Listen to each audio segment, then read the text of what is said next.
and mahalo for joining me. I'm Janet, and welcome to the Call to Create podcast. I'm so happy that you're here, and I have a special treat for you. I have an interview that I did with Dana Irvine, who is the creator of divinewellness.com, and she also has her own podcast too.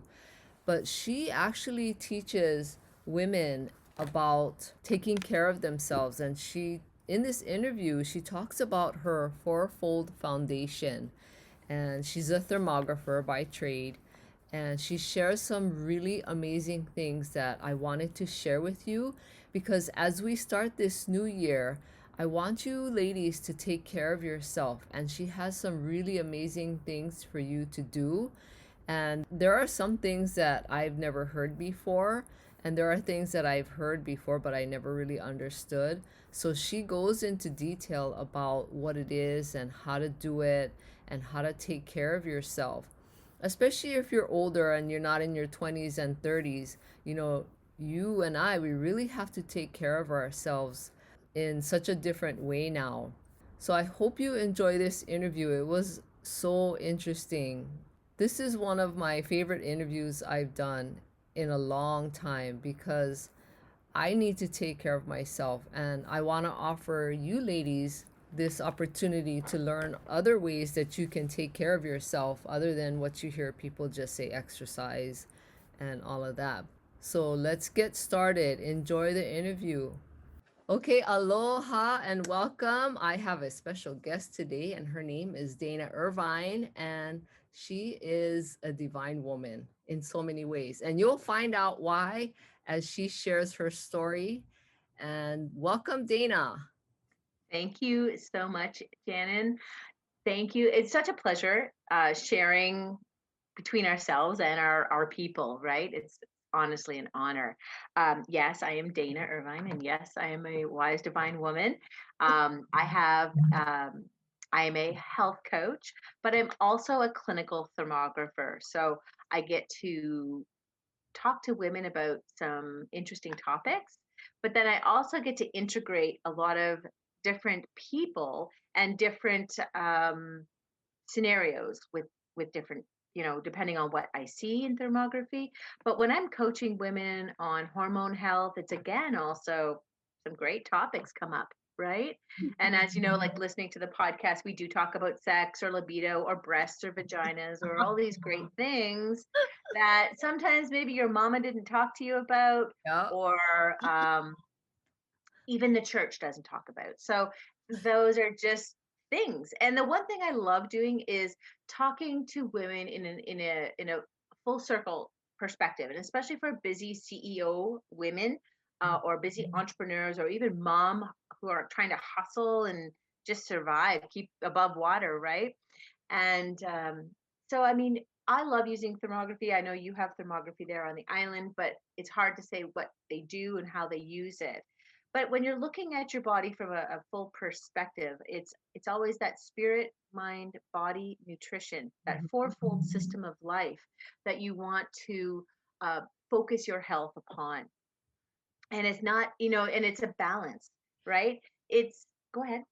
I was just going to say, so explain to people who don't know what thermography is. Oh, thank you. I'm sorry.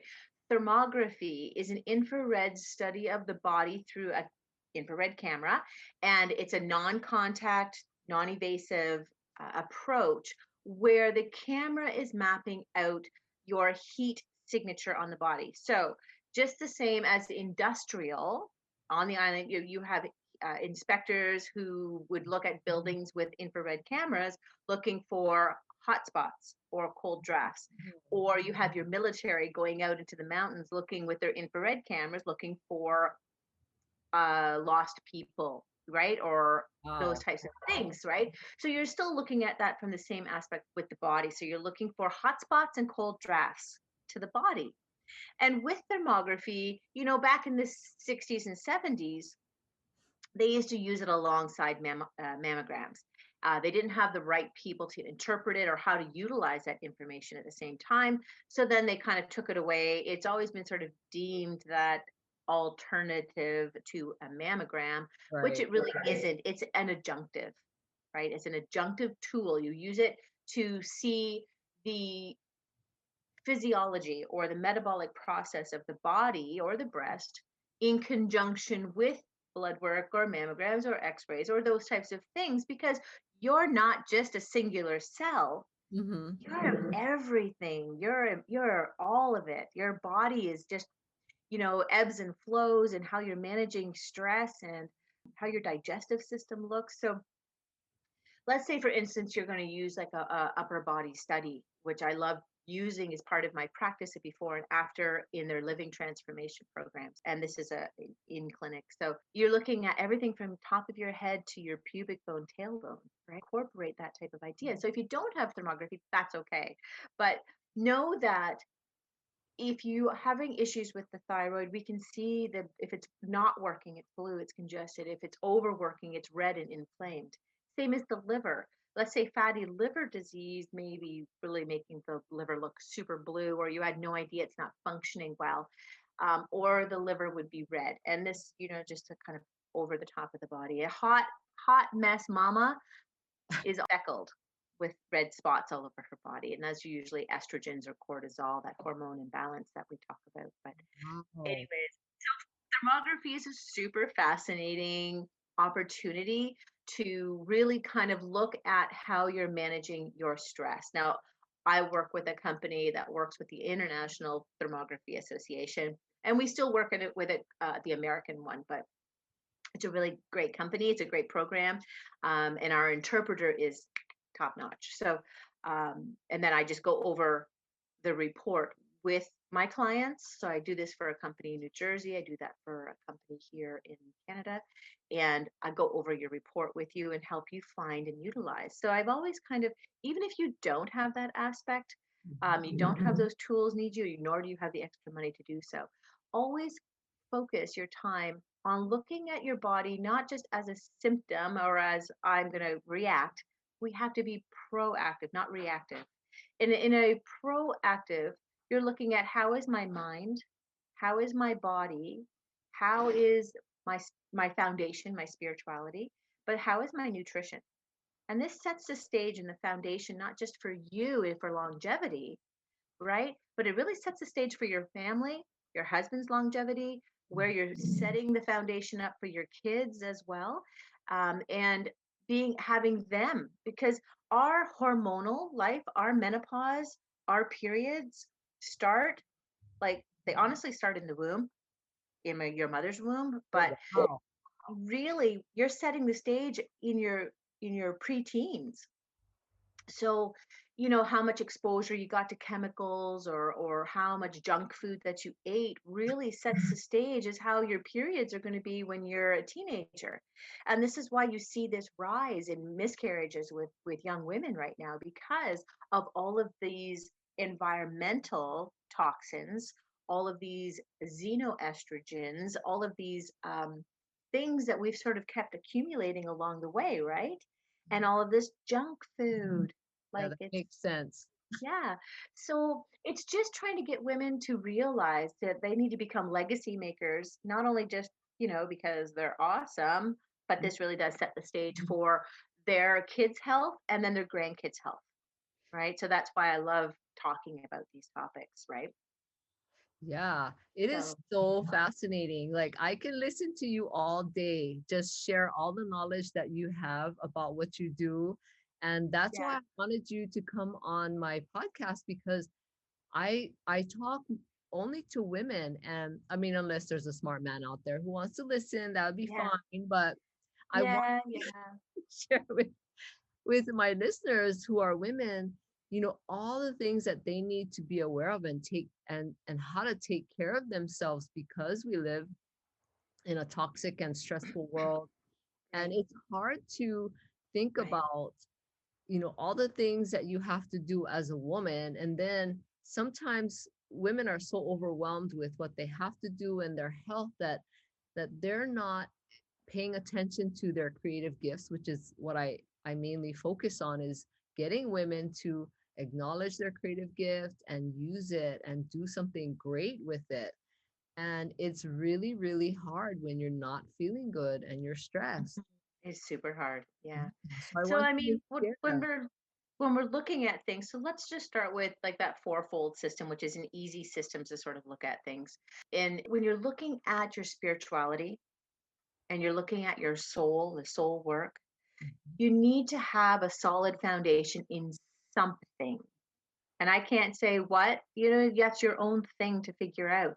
But knowing that gives you that solidness. I love how people coy the word of grounding, right? Oh, I've got to get grounded. And I really think that truly means they don't have faith to stand on. So whether it's God or whether it's their own God or whether it's Buddha, whomever they believe, it does they need to know that there is a solid foundation to stand upon. And Yes. that really gets people firm and good. Okay, I Mhm. got that. Spending that time in a moment of prayer or spending that time in a moment of meditation, breathing, and Mhm. pausing, right? That's Right. why praise music or listening to music also helps soothe the soul because, again, it's just the way it's designed. Mhm. The music behind the scenes is designed to calm or uplift, right? Right. When you're looking at your mind, that element of how is my stress level? How can I take care of myself? Oxygen mask first, always. Oxygen mask first. Like they say it on the airplanes, they aren't kidding. You really need to do it about life. You're going to be no good to your kids or your family or your husband, Right. nothing left in the cup if you aren't taking care of yourself first. So it's always just those little tiny things you can do. So breathing, managing your stress a bit better, um, that mental fatigue. Journaling is so important. And it's just like, oh my gosh, I can't believe I got to write all this down and how much I eat and blah, blah, blah. No, if you ate something different, how did you feel? How was your mood? How did you sleep that night? Where did I put my keys? No, the, and understanding, how your bowel movement was the next day. All these things are really important to the bigger picture of things because, sure, you can eat a pizza and have no side effects, nothing. You will feel fantastic because there's joy associated with that pizza and Oh, you're eating it with your family and you're having connection. Now, 10 pizzas a week, of course, is going to, we all know, have a little bit of COVID 20 building on us, but it's that it's those association with things. So journaling kind of allows you to experience the emotional, mental impact of what life is bringing forth to you and what food brings to you and what you're bringing to the table. Um, Also, it helps you identify the triggers that are causing you that mental fatigue. Also, journaling at the beginning of the day or the end of the day. The beginning of the day, you're setting your intentions. The end of the day, dumping. You're dumping that mental down onto paper so that you can have that rest. So your mind's not trying to remember the list, right?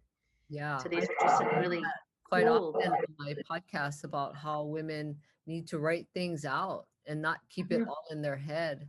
Yeah, yeah, it's impossible, Mhm. right? And I wasn't kidding about the keys. When you're getting into menopause, girls, you're going to forget things. So just know it, accept it, honor it. We're going through a transition and that's okay. When you're talking about the body, it's taking care and doing that self care. So if you're a busy entrepreneur and you're busy shuffling and hustling and carrying on, stretching, it Mhm. doesn't need to be yoga. It can be anything. You can do Tai Chi, you can do Qigong, you can do, there's all sorts of different things you can do. Pilates. And if you want to go kickboxing, then do it, right? That's a good stress relief. But it's that self care moment of breath and breathing, movement and fluidity that allows the body to keep working better. Because, girl, we're not thinking now, we're thinking when we're 50, 60, 70. Yeah. Right? And then we got to go backpedal, backpedal. Oh, my hips are hurting. Backpedal, I'm going to fall. Right? So you got to start thinking in that aspect. If I'm doing Pilates for 10 minutes a day or 20 minutes a day, I'm going to improve my chances of not falling of when I'm 70. Yeah. Right? I'm going to be able to bend over and play with the grandchildren when I'm 60. That's how we have to think at 50. That's how we have to think at 40, and those types of things. And changing your nutrition, honestly, you need to follow your intuition. You need to follow your gut, because I can say to you, eat cucumbers, tomatoes, green lettuce, and all these things, but it may be the worst thing for you. So understanding how your body's functioning, and that's how sort of, thermography sort of helps out as well, because we can see where there's deficiencies happening. You may not be able to digest vegetables, Oh, right? You're lacking those enzymes, right? So steaming them, or perhaps if you follow the blood type diet, then you're supposed to only eat fish, not red meat, or maybe just red meat and vegetables. There's so many different aspects to look at food, and we really need to break this diet mentality. There's a need for diet. If you're diseased or obese, yes, of course, jump into something that's going to be quick and or repairing, or to turn the tide. But in longevity aspect of things, you need to eat things that are local, that are close to home, that are the most nutritious, the best. If it's homegrown, great. If it's organic, even better. And if you can't do that, then just wash your vegetables. yeah, Buy it as soon to date as you can, right? And do those things that aren't being shipped from all over the world. You can't help it, but those are things that are fantastic as well. And you have to give thanks for the food that you've received, absolutely. right? Yeah, So in that aspect, nutrition is super important, but you also need to receive the nutrition and be thankful for that. Um, when I first started my journey of coaching, it came from a place of wanting to get my family back to the table, right? oh, And love that. yeah, so I've always wanted and to encourage moms and encourage women, especially even CEO moms, right? Big, busy entrepreneur moms. Don't miss this nugget of time at the table. Yeah. COVID is sort of a blessing in disguise. You're Mhm. kind of forced to be home. You're not running the kids everywhere. You can't go to the meetings, although Zoom really is a life sucker. But it's that when you're a businesswoman and Yeah, you have, or you have running business from home, you are then booked into meetings all day long, right? right. And but take the time. So in taking the time to set the table and to prepare the food and to teach your kids how to cook and share that intimate time with your husband, Mhm. you are creating a legacy of changes and positivity about eating and around eating. Not only just for yourself, breaking those limitations that you have for yourself about food, but you're also setting an example for your children, your daughters, and even your husband. Those are cherished times together at the table where we give thanks, right? And where we actually get to connect and spend time together. And, it's a point of bringing, and this kind of pulls it all together, sort of. There's a point of having communion at the table every day. It's not for church. It's really not meant to do it once a month. It is and it isn't. But, you know, you need to have communion at your table every day. That doesn't mean you have to confess. It doesn't mean you have to do these things, but you're actually breaking bread and um, you're sharing a part of things together.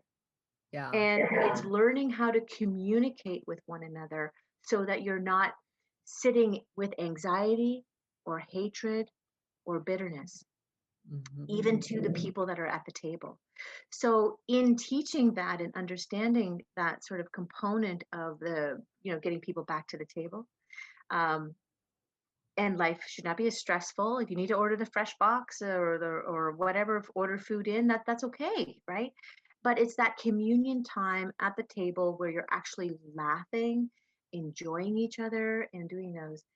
It's important to then also make sure that there is no stress or anxiety or bitterness that's being held before you eat. And do you know why that is? You know? you share with us. Yeah, I missed that when my kids were little and we all sat at the table. I Mhm. mean, all my kids are adults now, so I really miss that. It's So true, thank right? you for And sharing. then yeah, and now that Thanksgiving is coming up for you, and it's going to be hard, but you need to come to the table, even bringing prayer back to the table. It Yes. can be just a point of meditation. It doesn't matter what your faith belief is. There Mhm. needs to be a point of deep breathing, and there needs to be a point of prayer, Yep. giving thanks, and so that not only you're welcoming and preparing a table, you need to get yourself out of fight or flight. You are not going to digest your food if you're stressing out, if you're Ah, angry, if you have bitterness, if you have unforgiveness, if you're thinking about everything else than being present at the table, your digestive enzymes are not going to be released out of the body because it's not important, right? Because your mind is still fighting the bear. You're still running away from the, you're fighting the bear. That's even that low grade work stress that you carry every single day is enough to not cause your body to digest your food. You'll instantly bloat. You'll be hard. You'll swell. You won't digest. Your bowel movements will be either like explosive, or they're going to be sporadic, or they're going to be days. I've never heard anyone explain it like that. Yeah. That Yeah, is so enlightening. it's incredible. And that's why it's so many like, don't worry about the diet, girl. Don't I mean, yeah, if you need to, that's great. But you've got to manage your stress. Yes. Yeah, Your I agree. sleep patterns are all messed up, right? Mhm. And there's always those great habits, but these are really core foundational understandings of these little silly things you thought your parents or your grandparents were teaching you. You didn't like, oh yeah, we've got to pray at the table. But no, you have to breathe, right? You have to sit. You have to take a few deep breaths. You have to give thanks and pause, Mhm. right? Whatever that is. But as believers, we have to give reverence to God. We have to be Absolutely. thankful for the people who provided our food for us. We need to, you know, just allow things to come down, but that brings our cortisol levels down. That allows our stomach to digest. It allows things to just work as it should. Wow, that was so beautifully put. That is incredible. Thank Yeah. you for sharing that because Yeah. now It's, I get older, I do find that my stomach feels funny a lot more often now mhm. as I Yeah, get. I mean, the raw food is great, don't get me wrong, but if you're having trouble digesting, then grab an enzyme, a digestive enzyme that's for plants or for vegetables, right? As we age, as women, as we age, Mhm. things just don't work as they should, right? It's just the way things are. So adding a digestive enzyme, and there's different ones. So you can have one with a broad spectrum. If you don't have a gallbladder, you need a digestive enzyme. So the but there's enzymes for proteins, there's enzymes for plant matter, there's enzymes for milk proteins, things like that. Mhm. And it can depend, maybe your liver's taxed out, right? It's burdened, it's fatty, it's trying to process some infection that's happening in your body you don't know about. Your pancreas can be just overburdened with sugar regulation and too much protein and all these different things. But so it's just that really when you dig in deep, it's just understanding what you need to do. Perhaps steaming the vegetables is much easier. You may find that to be much easier. But looking, at that fourfold system, right? So one, your foundation of your spirituality and or having some faith in something, right? Um, to us, it's God. So it's making sure we have that good foundation. Yes. If you're looking at that mental aspect, make sure that you have your stress in check, right? Okay. Do not be ashamed to ask for help. Do not be ashamed to um, talk to somebody if you're mentally not good, right? It is hard. If you can't do it, ask for help, hire it out. That's a lesson that we're going to have to learn down the road, right? Hire somebody to do something, and that's okay, right? Because that's that aspect. Nutrition. in that nutrition component, understand and journal. Find things that bring joy to your heart, right? That food, that nurturing, that savoriness, tantalize all the different senses of the body with food. Yeah. But please pause and reflect at the table, right? Pray so that you can digest your food, right?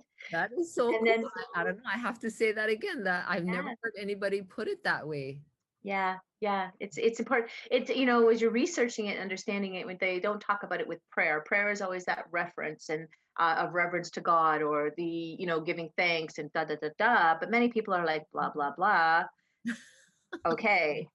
Um, but when you say meditate, right? If you say meditate, then it goes into there. So the psychological aspect of things, or the physiological part of the body, allows that cortisol to that cut it down. You're not fighting the bear anymore. It's gone away. You get to pause. You get to eat. You get to slow down. So, anyways, that's But the fun. That's one thing. And then the body, right? So the body needs to move. You need to do self care as well, mhm. right? So you need to be dry brushing the body. There's a million dry brushing videos I've on heard of that YouTube. before, but I don't know what that Yeah. is. So the dry brushing is just one of those little brushes. Like, it can be natural hair, it can be whatever. It can be short brush, long brush, doesn't matter. You're doing it on the dry skin though. You're not like a loofah in the shower. It's dry. You're and then just sweeping. You can do the entire body. I like just talking about, because I want women to be a little more proactive. Everything from here to the breasts to the belly, um, because all of your lymphatic system is located a source all over the body, but you're trying to move the lymphatic system, which is located just underneath the surface of the skin, and that's your sewage system. Every single your white blood cells, all the everything, all gets dumps all the garbage, all the bacteria, viruses, toxins into the lymphatic system.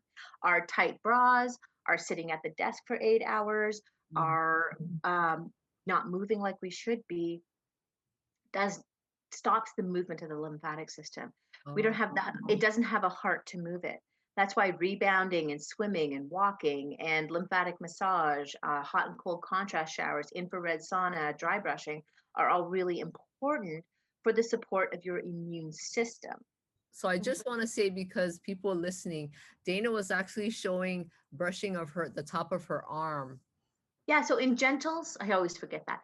Gentle sweeping motions, Hmm. gentle sweeping motions that end up at the heart. Oh, You want to go clockwise and counterclockwise in gentle sweeping circles over your entire body, bringing it all into the sternum or to the heart area. It then gets collected and processed through the spleen, then it gets put through the liver kidney for removal, wow. right? There are many different herbs that can help you with that, but really just the physical aspect of trying to dry brush the body, there's really no right way or wrong way. So if you Google this, girls, there's going to be hundreds of videos. Just pick one. Just pick one, right? I should have asked you in the beginning of this interview, but maybe now is a perfect time, because how did you get to do what you're doing? Like, did you set out, did you know from when you were in college that this is what you wanted to do? Like, what you're doing is so, so needed. Like, you have said so Hmm. many things I've never heard of before, and it's Yeah, yeah. amazing. So what got you to do what you're doing? So I'm a hospitality girl. I was a restaurant manager. I that's what I do. And before actually I started this, I did a lot of bartending and catering and doing private homes and chef work and stuff like that. But as we age, that party's got to kind of slow down a little bit. So I we moved to where we are now in Sudbury, Ontario, Canada, and I was lucky enough to have a cousin who's a naturopath here. And he really wanted someone who could remember people's names and serve them coffee and tea, make polite conversation, remember their families, right? Just that level of service that's needed in every industry that's missed, right? So I was there for 8 years, and what a blessing it was, honestly. So um, so much time spent with, and it was a busy, it's a very, still a very busy oncology clinic, and it's naturopathic care. So I would be walking through um, their protocols with them at the end of their appointment with the naturopath, Oh, and helping them with their nutrition, helping them find the clues, helping them find chiropractors, helping them do that as well. So that's where that started. In the midst of that, my sister was diagnosed with brain cancer. And so in that journey, um, I couldn't come and join her. I couldn't be part of that first half because they live 6 hours away, right? So 3 times around your island away. So so I couldn't be part of the chemo care or bringing food or doing those things, but I sent her everything I could, right? So she was, her diet had changed, her nutrition had changed, all of those things, which are really important for cancer care, right? yeah. So it was great, and it went into remission. But at that point, she couldn't do any more radiation, and she couldn't do any more chemo either. Wow. So um, in the first year or so, she really learned, she taught herself, she's stubborn. Oh my gosh. Taught herself how to write again, how to read properly, how to walk properly, all these great, fantastic, phenomenal things, right? And then 2 years ago, it came back again, Oh, and it came right back as a glioblastoma or astrocytoma. So it comes up, and it was in her cerebral back of the brain and kind of heading towards in brain. oh, Um, but I got to spend that time with her. So as I traveled across Ontario doing thermography once a week, every month, that mhm. final week I'd be spending with her and my family and everybody. So it was such a unique opportunity. And it's during this time that I realized there has to be a way to help women prevent illness. There Yeah. has to be a way to recognize that it's not right to have horrible, painful, bloody periods, right? It's not right that, your gut causes issues, right? You've got to realize these things. So it's just these little tiny things, and stress management um, is so important. But then, so that's where that all came from, right? And my life kind of spiraled anyways after she passed, and we got to spend beautiful time at hospice together. And but it's hard. It's hard having a sister or a parent or someone super close pass away.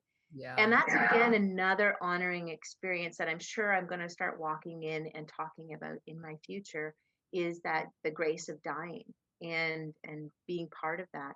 But the journey right now is that, yeah, I was truly honored to be part of the last portion of Deanna's life, in a more bigger capacity than just as a sister, right? So we really got to spend some great time together, and how important it is. And these moms, you moms out there, will know the importance of getting your life together, because as much as it's so much fun being empty nesters, we were preparing ourselves to take care of our parents as well, right? Yeah. It's a short window. It's a short window. Hmm. So you have to put the oxygen mask on first, Yeah. right? So that my whole thing right now is trying to get all this crazy stuff that's in my head out, so people can be more proactive, understand that, you know, it's a fourfold way of life, right? And um our faith is fourfold. You have to belong and be part of the Father, Son, and Holy Spirit. Um, you but a fourfold foundation, how you address things is not just, you have to take time. And so that's basically how that sort of started, and that's sort of where I am right now. And you're just in the beginning, I guess, the beginning part of things, right? I just love talking to women. I love being insightful, right? And I love trying to connect them to their local community, right? As much good as it is, if you're suffering, find that integrative practitioner, find that holistic practitioner who can physically touch you or physically have that aspect of things. It's not, I mean, as a nutrition coach, you can do that anywhere in the world. As a business coach, you can do that anywhere in the world. And Right. that's the phenomenal thing about it, right? Hmm. But there is that element of touch that still needs to happen. Yeah. So massage, you know, even lomi massage, so Uh-huh. good and so so good. But it's important, and that's that whole self care, the chiropractic, body, or osteopathic, or someone Thai massage, that movement, that stretching. Um, you may think that, oh, I don't have time for these things. These things are so important to the foundation of your health for longevity, Yes, right? they are. Growing a garden, eating local, right? Connect with those people, support local farmers, do the food box program, right? Be Absolutely. part be part of your local community. Use your local practitioners to create a healthcare team beyond your medical doctor. Yeah, I agree It's totally. so important. Yeah. Yeah. That's Yeah. me in a nutshell. That is so fantastic. Like I said in the beginning, you have so much wisdom and knowledge. Like, I loved your message. And I want you to share with everyone how to get in touch with you because I hope they do. Oh, Because thanks. I want to continue learning from you. And Hmm. like, I'm at the time in my life where I need a lot of help. You know, Yeah, and it's just one thing at a time, right? anyway, I Just yeah. Just do one thing at a time. If I can just say, ladies, make sure you're always finding joy in your life, yes. manage your stress, and take care of your body. Do self care, do massage, do lymphatic work, right? Don't Mhm. be afraid to touch your body. Don't be afraid to let your husband touch your body. But I mean, it's that component. So I'm on Facebook and Instagram and LinkedIn. I'm kind of in dabbling everywhere just to find people. I love it. Um, my my website is Divine Wellness. My podcast is Wise Divine Woman, and you can reach the webpage that way, anyways. Um, yeah, And yeah, and that's I'll it put all of that in the show notes as in the well. show notes. But Yeah. I hope all these women that are listening will get in touch with you so that they can continue learning how to take care of their physical bodies. And this is Hmm. just so fascinating. And it's like one of those conversations that needs to happen again and again because there's so many things to talk about. So I think in the Yeah. future, I'm going to have to have you back and talk about Okay. more things. Yeah. Awesome. But Thank thank you you. so much for being here. I really appreciate it. Thank you so much. It's been a pleasure, honestly. I love jibber jabbering, so it's good. Yeah, me too. And I wish you all the best in your business too. Thank you. Yeah. You as Oh, well, and I thank you. Aloha, yeah. everyone. All right. Take care, Dana. Thank you so much.